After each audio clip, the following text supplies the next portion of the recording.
Welcome to Getting Unschooled. I'm Christopher Lawley. I'm super excited to be launching this podcast today, as it's been a long time coming for me. This is a project that's very close to my heart. I've been working on this for many years now to find a way to support myself, my colleagues, and other folks in the teaching profession to take care of ourselves and to get what we need in order to stay well and sustainable and energized so our passion can flow through our teaching. This podcast is a very exciting manifestation of that process, and I look forward to sharing my own journey with you as we progress through the season. For today, I'll just briefly answer the question why the podcast is entitled Getting Unschooled. This title speaks to my experience in trying to figure out how to be well and energized in order to have the impact I want to have on my students and my community. A huge part of that journey to stay well and energized and connected with that passion was really coming to understand the limits of my own influence and to disentangle what parts of my experience were mine and what parts were the schooling system. The first years of my career in particular, I really struggled to feel like I was having a meaningful impact when I looked at all the ways in which my students were not having their needs met. I realized in retrospect that I had internalized those shortcomings and looked at them as my own failings. And really the process of healing for me was coming back to teaching in a way that was more imbued with a sense of agency over my career and over my life in general. It was about coming to grips with looking at what the systemic failings or shortcomings were, the things that are well outside my control, that are impacting my students' experience of school, and looking at how I could tease those apart and not internalize them any longer. So that's the genesis of my desire to do this work, and it has manifested in telling teachers stories. And I really have come to realize with the help of others that while wellness is key and has been how I've been articulating it, really in the end, this is about finding out who we are as teachers, finding out who we are as educators, and figuring out how we can have the impact we want to have. Many of us enter teaching with a sense of what we want to do, and then we come up against systemic or institutional barriers that can be very discouraging. And it is an individual journey to find our way and find our place and to figure out how we can have an impact that's meaningful to us. And sometimes that's the impact that we set out to have when we started, and sometimes it evolves based on what our experience is in the classroom. So that's just a short introduction as to why this project is so important to me and why I feel it's so meaningful and important to share our stories and to support each other.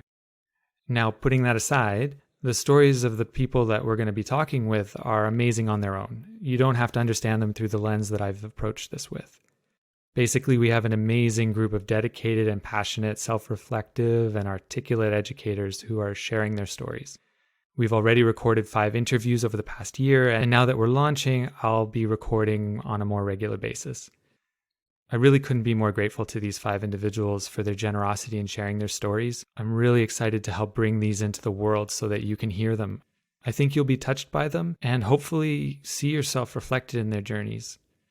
Today we're going to start with the first interview, which is from exactly a year ago. Kim Snider is a teacher in Toronto and just a really dynamic, generous individual. Before we start, I just want to say thank you to her for being the first guest and for connecting me with 2 other teachers who I have already interviewed and who you will be hearing in subsequent episodes. I'm really grateful for that support, and I think you're really going to enjoy hearing about all their journeys. And so without further ado, let's talk to Kim.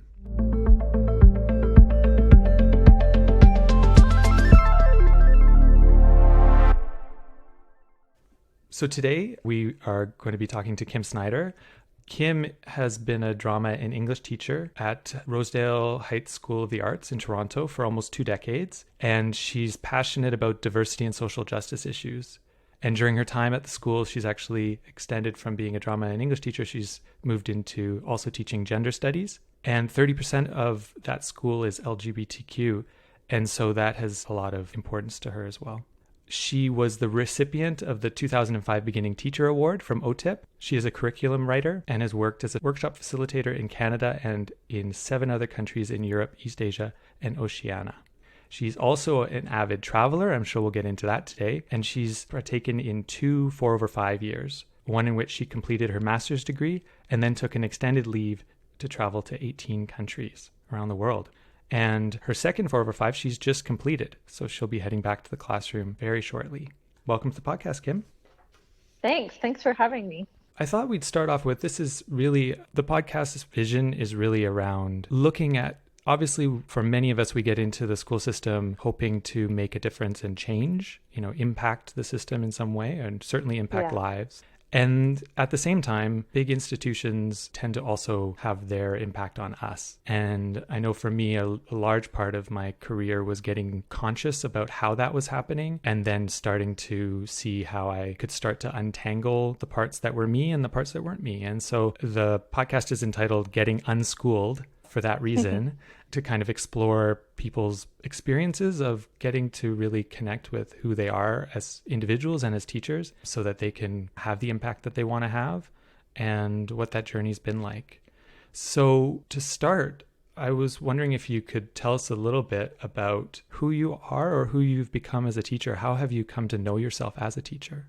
Well, it's funny because I think I'm one of those people who, some people discover teaching later on in their life or realize they want to be teachers later in life. But for me, it's the only job I've ever wanted. So for me, I knew I wanted to be a teacher when I was very young, like about 3 or 4 years old. I was talking about becoming a teacher. And so I did. Like for me, it's very much a vocation, and it really hasn't disappointed me. It's kind of everything that I dreamed it would be. But I think even though I love the job and even though I think I'm meant to be a classroom teacher, because I entered teaching straight out of school myself, it wasn't until I was 35 that I kind of began to feel burnt out as a teacher and recognized that my identity was so tied up in being a teacher that I didn't actually really have a sense of my own identity apart from that.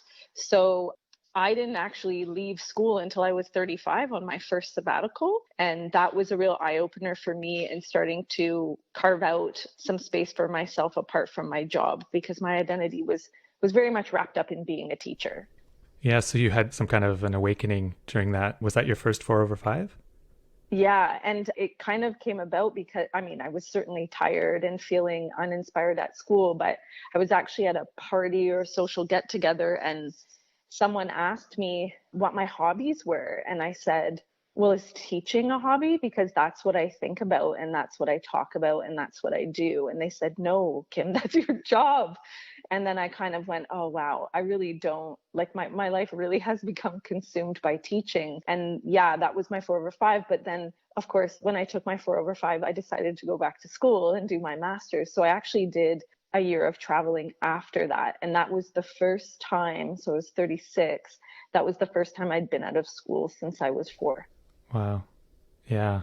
Yeah. What was that like? I mean, when you love what you do, it's harder to see that that's all you're doing.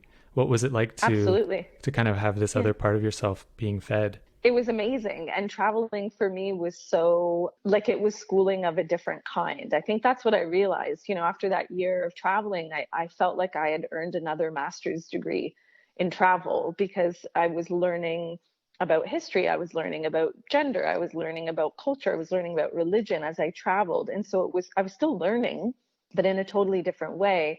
And I kept a blog, like a travel blog, while I was traveling.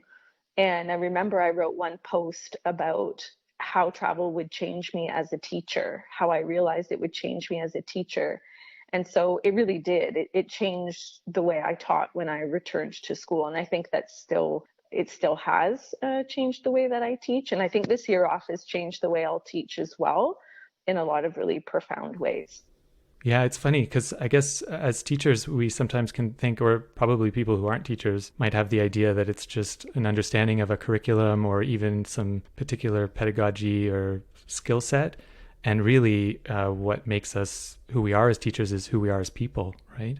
Yeah. And traveling, because I traveled to less developed countries, probably one of the biggest ways that it changed me as a teacher is it made me recognize my privilege in a lot of ways that I hadn't before, including my privilege as a teacher. I think when you're a teacher and you work in challenging conditions, it's really easy to become jaded or pessimistic about the school system, about working conditions, about things like that. But then to see school systems in other countries and see what they're grappling with, like, for instance, no other school system that I encountered in my teaching offers a 4/5 sabbatical plan. So even the fact that I was able to take time off from my job and return to my job, was huge, or the fact that I get paid well or have benefits or, am part of a union. Like all of those things I took for granted until, I went to Cambodia and found out that teachers in Cambodia make $50 US a month.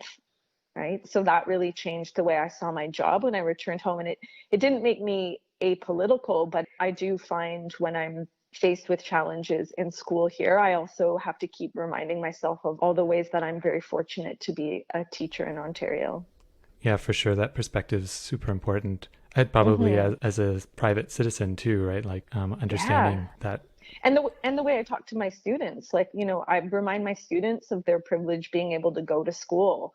They love to get mired down in like, oh, this assignment and this thing, and I have to get up in the morning and get to school. And then I tell them about some of the countries I've been to where students have to pay to go to school or can't go to school because of war or a natural disaster that's happened. And it makes them feel quite guilty at first, but I think it's also good for them to understand how lucky they are that they get to be part of a good publicly funded education system. Yeah, absolutely. And has that perspective changed how you approach or respond to challenges or frustrations in the system now? Yeah, I mean, I think the longer I'm back in it, the more I start to become maybe a bit more navel gazing. And certainly with recent changes here in Ontario, it's easy to get caught up in all the things that are happening. But I think that, my principal always says, despite all of the things that are going on and all of the challenges that we face and all of the changes, at the end of the day, you go into your classroom and you close the door and you do what you do with kids. And I think that's very true. And, a mentor and friend recently said to me that there probably hasn't been a more important time to be a classroom teacher with students right now at this particular point. Like I think they need us so much. They need good teachers more than ever. And so I try to keep that like as frustrating or as challenging as it can be. I know that once I go back into my classroom, I can do what I do. And I'm lucky to be in a school where I'm trusted and respected to do what I do. And so I can kind of let some of that fall away for at least a little while. Yeah, well, and it sounds as though you have some people who are really supporting you in key places. Would you say that's been your experience in general in your career, like around administration, mentors, etc.? Absolutely. I've been very lucky in that respect to have landed at a school where I had mentors. When I first started teaching at Rosedale, one of my vice principals was my former drama teacher, Jane DeLuzio. And so she's been a mentor to me. And certainly Wendy, your mom, who was also my drama teacher in high school, was a big mentor to me. I think because I always wanted to be a teacher and always expressed that to my teachers, I had people mentoring me and giving me teaching advice when I was a student. And I think I always sort of experience school with this sort of double vision of like learning content, but also watching the way my teachers taught and my professors and kind of deciding like, oh, I really like how they do that, or I don't think I would do it that way. And so I feel like I had that mentorship all along. And then I think when I started teaching, I certainly sought out a community of teachers and mentors, because teaching can be very isolating. Like it's a funny job. You work with other teachers, but actually you don't, because they don't see you do your job and you don't see them do your job unless you invite each other in. So while you might talk a lot about teaching, ultimately teaching is something that's between you and a bunch of students. And so finding good colleagues and mentors it's not easy, but I've been lucky enough to do it. Yeah, it's funny. It's kind of this gravity of the world kind of pulls us in. I was at a party a couple of weeks ago, and the one other teacher and I found each other and we were chatting in the kitchen. And we were both joking about, as we tried to pull off into other topics, we joked openly, consciously, and still it was hard to get away from it. It's true. And, one of my colleagues made fun of me the other day and said, oh, Kim, but all your friends are teachers, and he actively cultivates groups of friends who aren't teachers. And I think that's good too. And I do have some friends who aren't teachers, and my partner's not a teacher. And I think that's healthy too. Is I've certainly early on in my career, I would debrief a lot to him because I needed to. I would come home every day and like walk them through every moment of my day. And as I've become more experienced, I leave more and more of that at school and bring less of it home. But yeah, when I go out with my teacher friends, it's very easy to lapse into that conversation because you want to throw ideas around, you want their perspective, you want tips and tricks. So yeah, I think teachers do gravitate towards each other, and teacher talk it's a hard thing to turn off, really. Yeah, and it's such a unique experience that feeling understood is. Yeah. So actually, I was kind of curious. I remember when you won the OTIP award. You know, our careers actually, we probably started around the same time, and so Yeah. I kind of have always had this fascination around the idea of the super teacher, you know, and the mythology that can kind of spring up. I've often grappled with, I guess, not having had, you know, firsthand experience of those awards, you know, whether or not it reinforce these kind of unhealthy attitudes to work, or whether it's just a really great thing to recognize dedicated and talented teachers to help us all kind of keep our eye on what we're supposed to be on about. Yeah, I have complicated feelings about it too. I mean, certainly it was lovely to be recognized, and in a lot of ways teachers don't get recognized in many different ways. Like a lot of what teachers do kind of happens quietly in the shadows, and things like that. And I think it was certainly gratifying, but it's interesting because it was a beginning teacher award. It was for someone in their first 5 years of teaching. And I actually think that the somewhat dangerous thing is being recognized for something like that early on in your career, because I think there's a bit of like this like wonderkind, phenomenon. And I was really young when I started teaching, and I got hired in a time where a lot of new teachers were being hired, and we were warned we wouldn't have a lot of mentors and we would move up the ranks really fast. And that was true. I was a department head by my 4th year teaching, and I was department head of a department where a lot of people had more experience than me. But I was lucky in that my colleagues were very supportive and good to me. And, there wasn't jealousy or things like that. They were really happy for me. But I think that being recognized young it set a certain expectation that I was always going to have to be a good teacher, or that I was always perceived as a good teacher. And I have a memory of like maybe a couple of years later, I was administering the literacy test at our school, and I made a mistake when I was administering the test, and it caused like a bit of a kerfuffle, and we had to like reorganize things, and it sent me into an absolute panic attack, the fact that I had made this huge error. And I remember there being a lot of jokes in the school office of like, who's the person that you would think would be least likely to make a mistake like this? Well, it was Kim, ha ha ha, right? And I thought like, oh wow, I have this image I'm supposed to live up to of like this person who always does a good job, and I'm fallible like anyone else. So I think it took a little while for me to understand that like, it's nice to be congratulated, be known as a good teacher, but then it can cause you to put some pressure on yourself to always pull things off. And the reality is when you're a teacher, you can't always pull everything off. You just can't. You're a human being like anybody else. Yeah, absolutely. And was that something that you were able to kind of untangle yourself from over time, or did it take the kind of reflective time you got when you took your sabbatical? Yeah, I mean, I think over time I've become okay with the idea of not always being, perfect. And I think that actually doing my master's too really underlined the importance of being a reflective practitioner. And like when I was doing my master's, I was doing research in the UK with this teacher, Matthew Redmond, who's become a good friend of mine, who's just a phenomenal educator. And to watch him, even as good as he was, to watch him constantly thinking about how could I have done that differently? Maybe I should do it like this. I could do it better, not in a critical way, but in like an actively reflective way.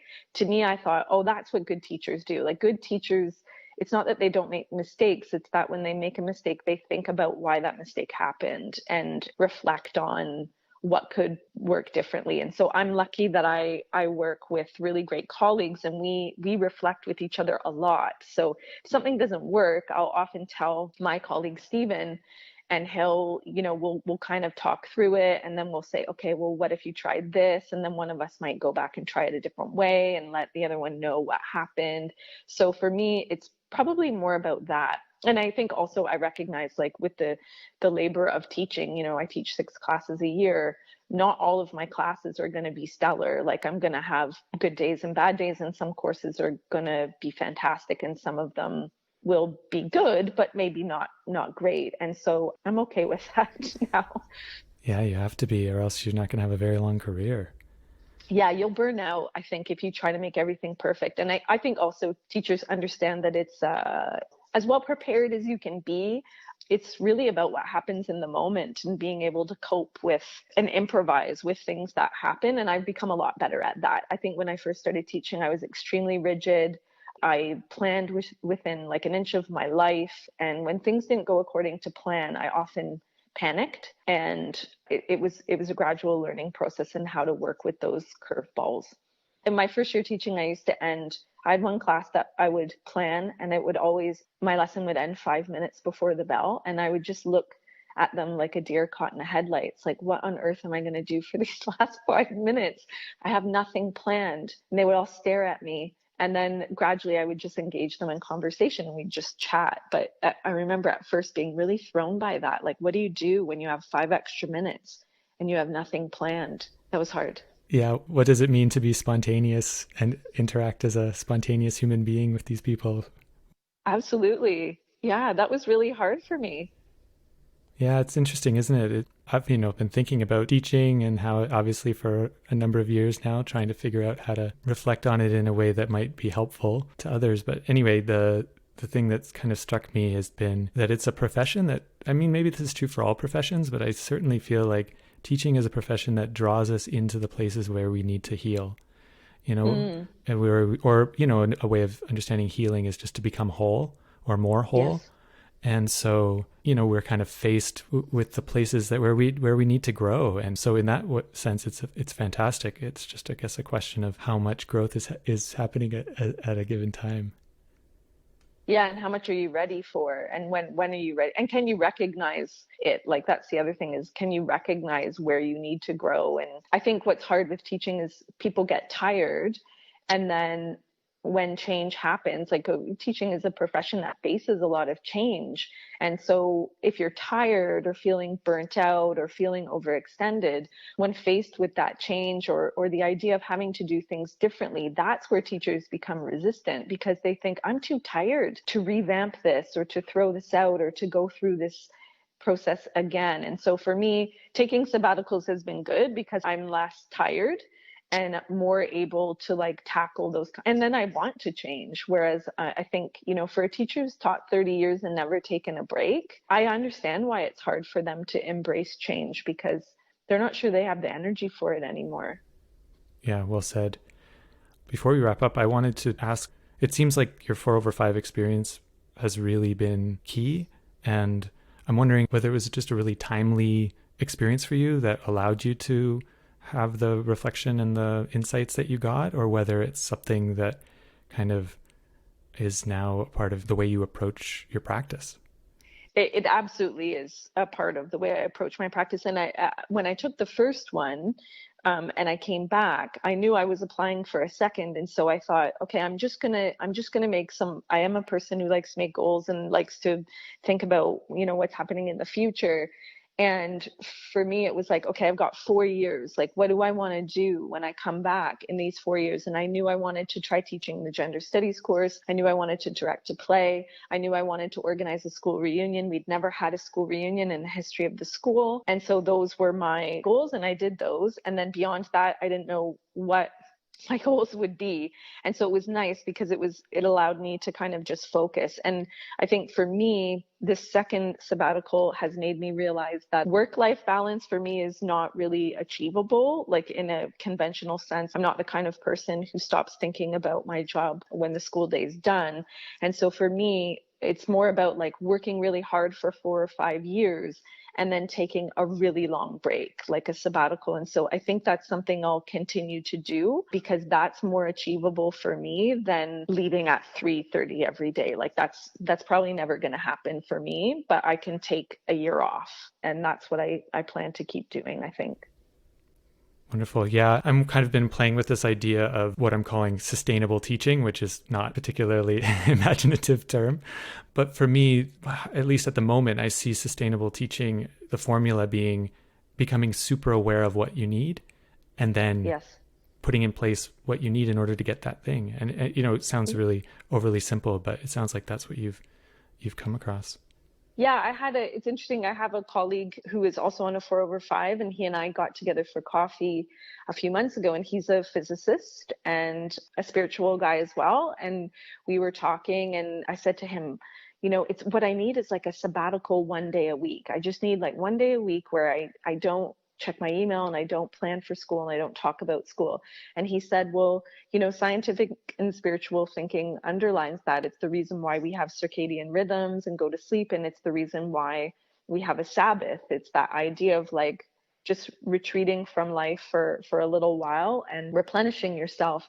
And I thought, okay, that's actually what I need. So that's my goal, after this sabbatical, my goal for the year ahead is like a 1 day a week sabbatical. That's what I'm going to take. Wonderful. Yeah, that's great. Yeah. Yeah. My spiritual teachers, my meditation teachers call that an integration day. Yeah, that's what I'm going to call it. It's an integration day where I just like try as best I can to switch off and do something for myself or something that feeds myself in a different way that is not related to work. Awesome. Great. As we wrap up, I'm thinking it sounds like you have described your current growth edge or the next chapter in this journey for you. Is there anything that we haven't covered that you feel is important to say?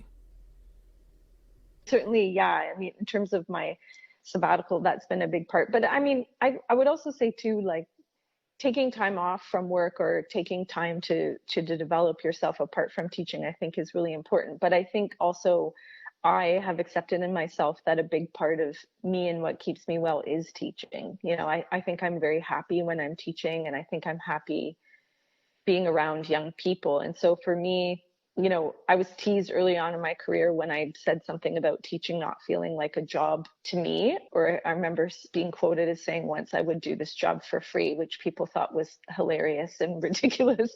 But I think that for me, because it's the right job for me, and I've never really doubted that it also feeds me. So when I'm around my students, I think that does make me well. And I remember the teachers that I really admired in high school, like Wendy and like Jane, they often expressed how much they liked being around teenagers, like how much they enjoyed the presence of young people in their lives, talking to them and listening to their ideas and engaging with them. And that is very true for me too. And actually being away from them for a year, I feel it, like I miss their presence. And so I know that for me, even though going back will be, tiring and challenging in some ways, I know that once I'm around that energy again, it will also make me feel better. So for me, it's recognizing that too. That's being in a school environment makes me happy and makes me feel fulfilled. And so, and I wish that all people had that in their work. Not everyone feels that way about their work, but I'm lucky that I do. Yeah, absolutely. I'm reminded of the expression, it's only work if you'd rather be doing something else. Right. Yeah. And often when I'm teaching, it doesn't feel like work, but I think that it's when I'm away from it or take a break that I recognize how wrapped up in it I am and how many hours. And that's also hard for people to understand who aren't teachers. Teachers still get a really bad rap in lots of ways. I think in Ontario here, we're probably headed into a pretty difficult year in terms of, potential job actions and things like that. And I think that's the other thing that's really hard about being a teacher is that you're working in service, you're caring for others, and then you kind of have to hear from these outside voices about how spoiled you are, or how much vacation you get, or how easy your job is. And your job is not easy. And so trying to grapple with that, I would say like teaching it's a kind of work that's so wrapped up with who you are as a person. And you can't divorce yourself from your teaching because it's something you literally are doing with your whole being. And so when you're criticized or attacked, you really take it personally. It's pretty impossible not to take it personally. And so that can also wear teachers down, is just like the negative talk about teachers. And it's really unfortunate that continues to happen. And I think trying to distance yourself from that criticism can be hard when you're surrounded by it. So yeah, I feel that. And I think we're probably headed into a time where more of that will be happening here, unfortunately. Yeah, that's true. And so in terms of addressing it, I mean, in some ways, what comes up for me is there's no way to make this not hard. I mean, it's a career that I think is the idea of finding a way to, it's always going to be hard. And that's okay, right? As long as what's happening is what you've described around it being energizing overall, right? Yeah. I think a big part of it would be like if the powers that be could also understand that it's hard and it's messy, like I think one of the things I've realized in traveling abroad and seeing different school systems is that there's like this global effort to like standardize and systematize teaching, through tests or inspections or, all these accountability measures that are foisted upon schools and upon teachers. And I think what really rattles my cage about that is anyone engaged in teaching knows that it's a messy business. Like you're dealing with human beings. You're not making machine parts. So to try to predict it or systematize it is really kind of useless, because at the end of the day, it's a holistic, kind of messy, chaotic way of working. And so I think it frustrates me that people don't recognize that. Anyone who's a parent should recognize that raising children is messy.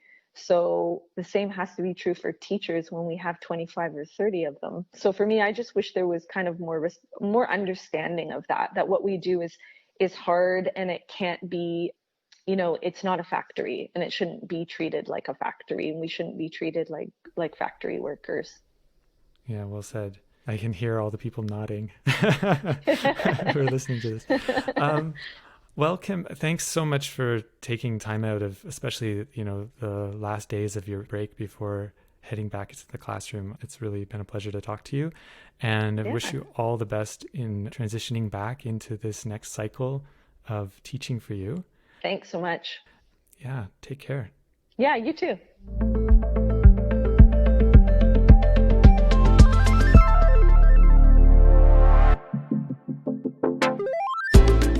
I hope you enjoyed that conversation with Kim as much as I enjoyed having it. So much wisdom and food for thought. Thanks, Kim.